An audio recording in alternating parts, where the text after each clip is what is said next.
Welcome to the course Evolution of the Earth and Life. Today we are going to talk about some of the questions that I posted as part of the slides. The first question is, if you have a chicken salad with spinach and mushroom for lunch, how many kingdoms did you taste? So, we have to remember a bit about the classification of the tree of life.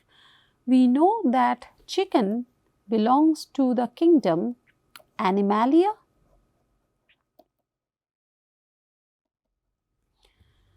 Spinach is a green plant and therefore it belongs to the plant. And then we have mushroom, which is a fungi.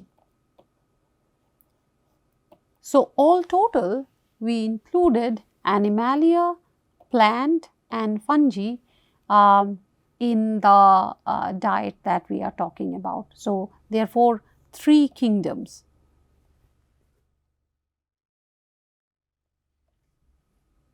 This question asks, which 2 groups share the most recent common ancestor? Now, this is very important to understand that here A, B, C, D and E represent different species, and depending on their shared character, shared ancestral character, they have been grouped, and this is a tree. This is also called a phylogenetic tree.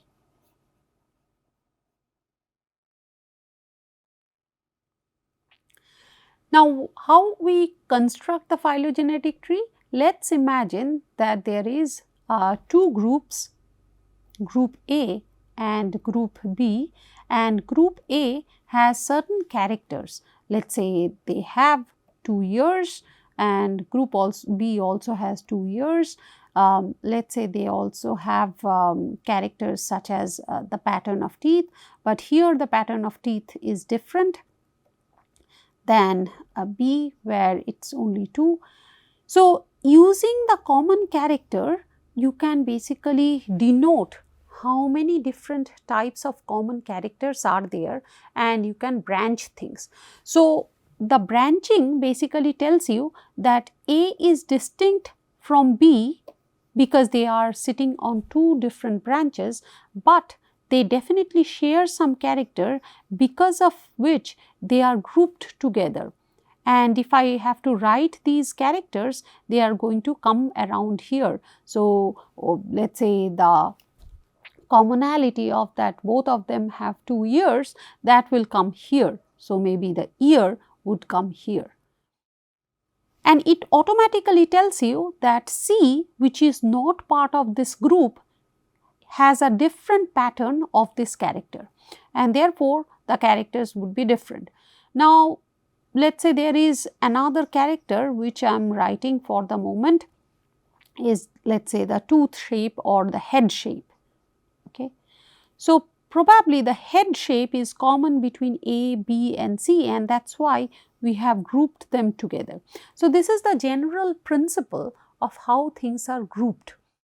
But it also indicates something about when they started to diverge. So, at some point of time, all of us had the same common ancestor, and that common ancestor, if we had to put down the spot, it would correspond to somewhere here.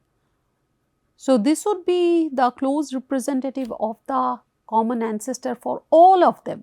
So, therefore, the common ancestor is not really a way of telling the relationship between the groups, because any 2 groups you pick from the entire world, they will have common ancestor. The question is, what is the most recent common ancestor?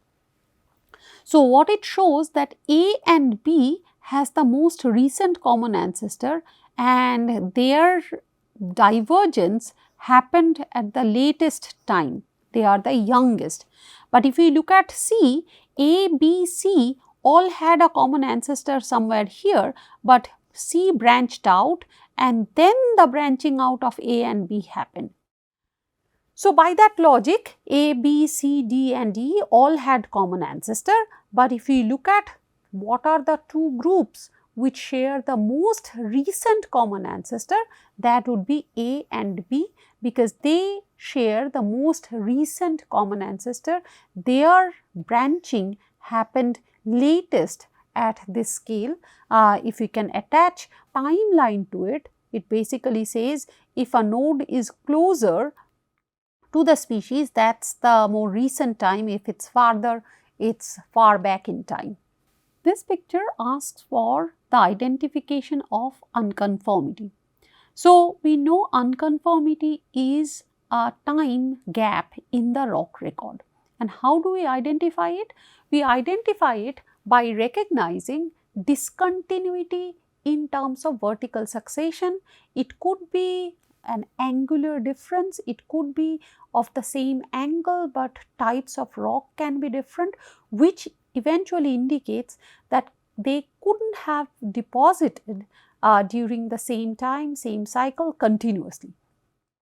If we try to identify it here, what we will find is, you look at the bottom part of the rock, and this rock do not show you any bedding pattern, but the bedding pattern starts from this rock and then it continues as we go up.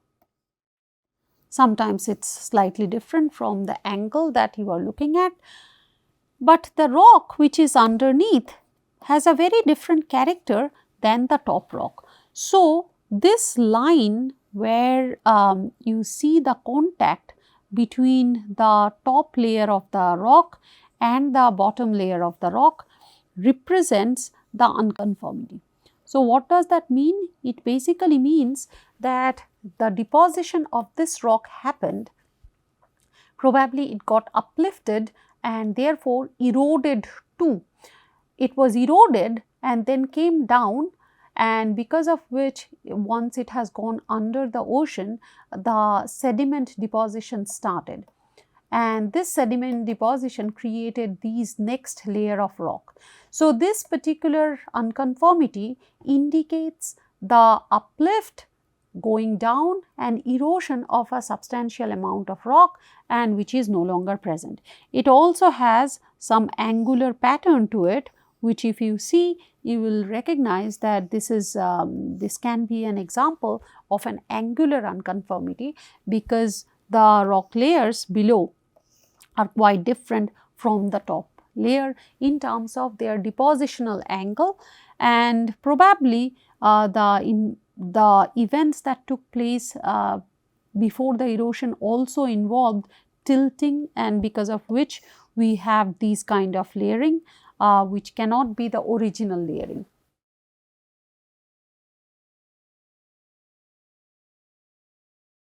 This is a question about what is the important character of an index fossil.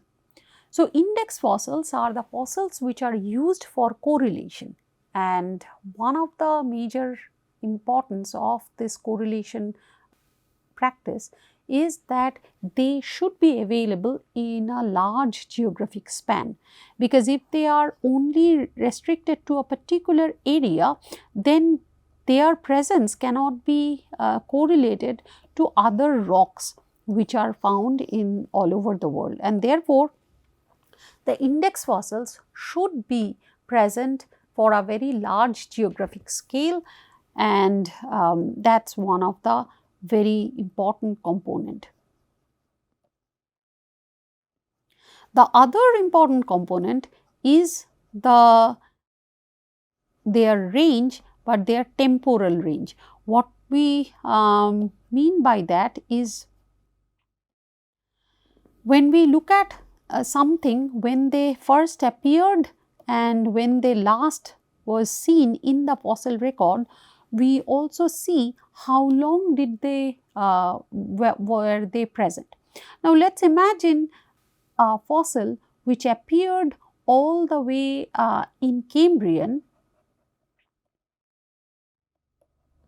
and it is still present today. So, now using it for dating a rock is not going to be useful, because that rock age can be anywhere between Cambrian and present.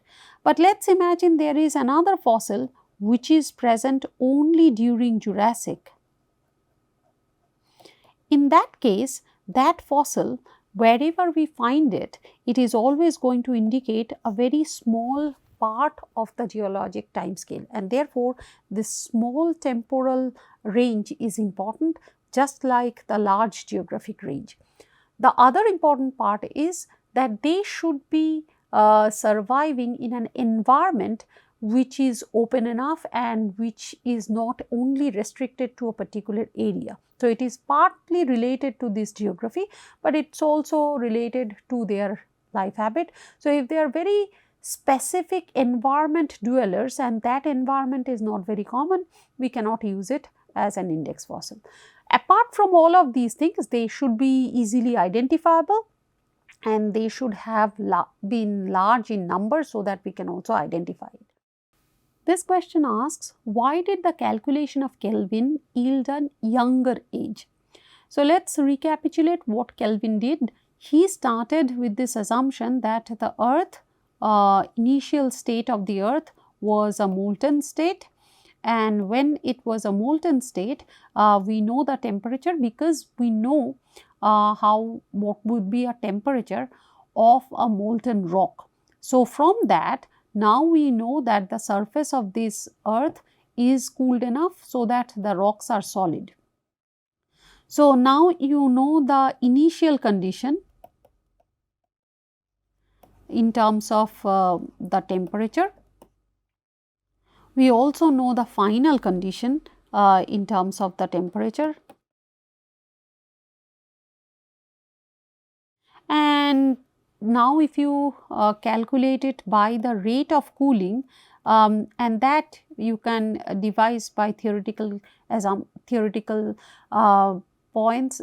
If you also know the rate that you can derive theoretically, you can calculate what would be the time that it took to cool down so much.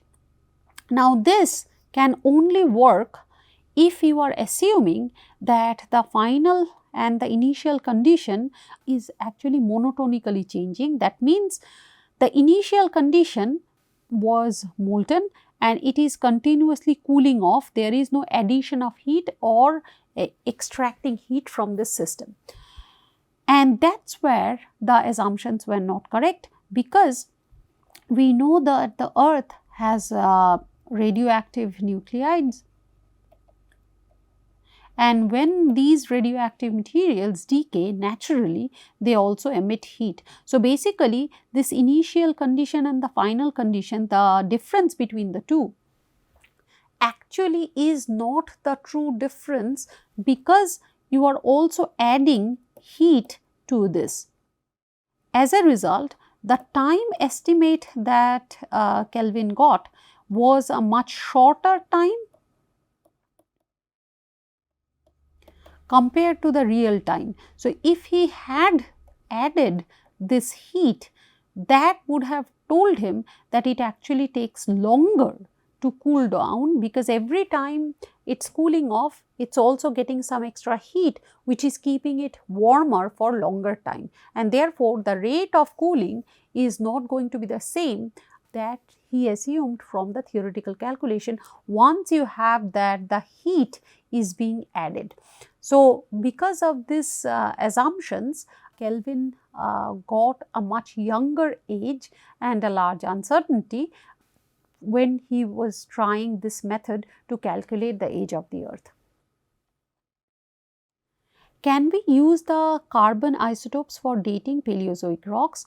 The answer is no, because Paleozoic is a time which ranges between 542 million years to 251 million years. And if we know carbon 14, it has a half-life of 5,700 years. Now, what is going to happen is any rocks from here, if we take, it is going to have multiple half-lives of C14, and by the time we go to this rock, or if this rock started with some C14, because of the long range of time, it's not going to have enough parent material left to be detected, and therefore, we are not going to find this carbon 14 trace in the Paleozoic rocks, and therefore, carbon isotopes, radioisotopes are not going to be an useful technique to date the Paleozoic rocks. So, hope I answered all the questions for this session, and I hope that you understood the concept that I explained. Thank you.